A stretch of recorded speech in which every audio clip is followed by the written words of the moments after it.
దేవునికి మహిమ కలుగును గాక. అందరూ బాగున్నారా? ఈరోజు దేవుడు మనకిచ్చిన వాగ్దానము రండి కలిసి ధ్యానించుకుందాం. కీర్తనలు 41వ సంకీర్తన మొదటి 3 వచనాలు. బీదలను కటాక్షించువాడు ధన్యుడు, ఆపత్కాలమందు యెహోవా వానిని తప్పించును. యెహోవా వానిని కాపాడి బ్రతికించును. భూమి మీద వాడు ధన్యుడగును. వాని శత్రువుల ఇచ్చకు నీవు వాన్ని అప్పగింపవు. రోగశయ మీద యెహోవా వానిని ఆదరించును. రోగము కలుగగా నీవే వానిని స్వస్థపరచుదువు. ప్రియమైన దేవుని బిడ్డ, బీదలను, దీనులను, దరిద్రులను, ఔషధంలో అక్కర్లో ఉన్నవారిని కటాక్షించినప్పుడు ఎన్నో దీవెనలు, ఆశీర్వాదాలు దేవుడు అనుగ్రహిస్తున్నాడు. గమనించారా? ఆపత్కాలమందు దేవుడు నిన్ను తప్పిస్తాడు, బ్రతికించును. నీవు ధన్యుడు అవుతావు.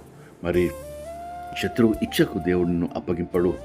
నిన్ను రోగాశయ మీద ఆదరిస్తాడు, మరి స్వస్థపరుస్తాడని వాక్యంలో గొప్ప వాగ్దానము దేవుడు చేస్తుండగా ఈరోజు పరీక్షించుకుందాం.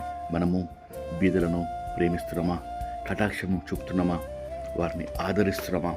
ఔషధలో అక్కర్లో ఉన్నవారి కొరకు మన చేయి చాపుతున్నామా?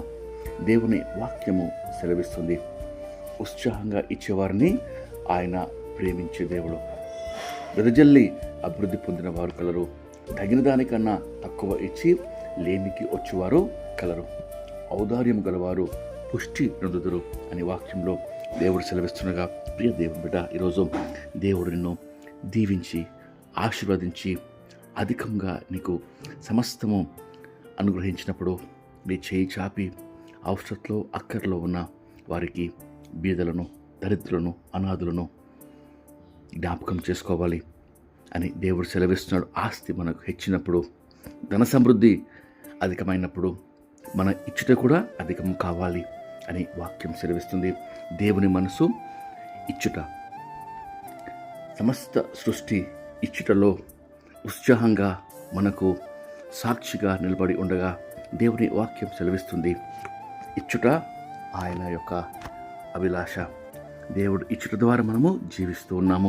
సమస్త మానవ కోటికి ఆహారము, విత్తనములు, ధాన్యము, నీరు, వేడి, సూర్యరశ్మి అనేకమైనవి దేవుడు ఉచితంగా మనకి ఇస్తుండగా మరి మనము దేవుని బిడ్డలుగా ఇచ్చుటలో మనము ఔదార్యం గలవారమై ఉండాలి అని దేవుడు జ్ఞాపకం చేస్తున్నాడు. మరి వాక్యంలో ఈ రీతిగా స్పష్టంగా ఉన్నది, బీదలను వెక్కిరించువాడు తన సృష్టికర్తను నిందించువాడు. సామెతలు మహాజ్ఞాని అయిన సొలొమోను రాస్తున్నాడు, బీదలను కనికరించువాడు యెహోవాకు అప్పిచ్చువాడని వాక్యం సెలవిస్తుంది. ఆ రీతిగా ఈరోజు మనము దేవుని సన్నిధిలో ఆయన ఇష్టలుగా జీవించుటకు, మరి ఇచ్చుటలో దేవుని మనసు కలిగి జీవించుటకు దేవుడు సహాయము చేయుటకు రండి కలిసి ప్రార్థన చేసుకుందాం. ప్రార్థన. మహాపరిశుద్ధమైన మా ప్రియమైన పరలోకపు తండ్రి, మీరు ఇచ్చిన శ్రేష్టమైన వాగ్దానంకై మీకెంతో స్తోత్రం చెల్లిస్తున్నామయ్యా.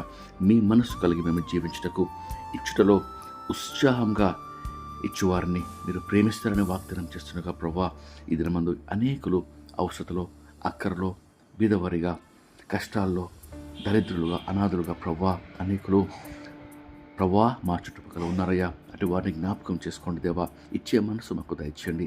మీ మనసు మాలో ఉంచమని వేడుకొంచు ప్రభువా.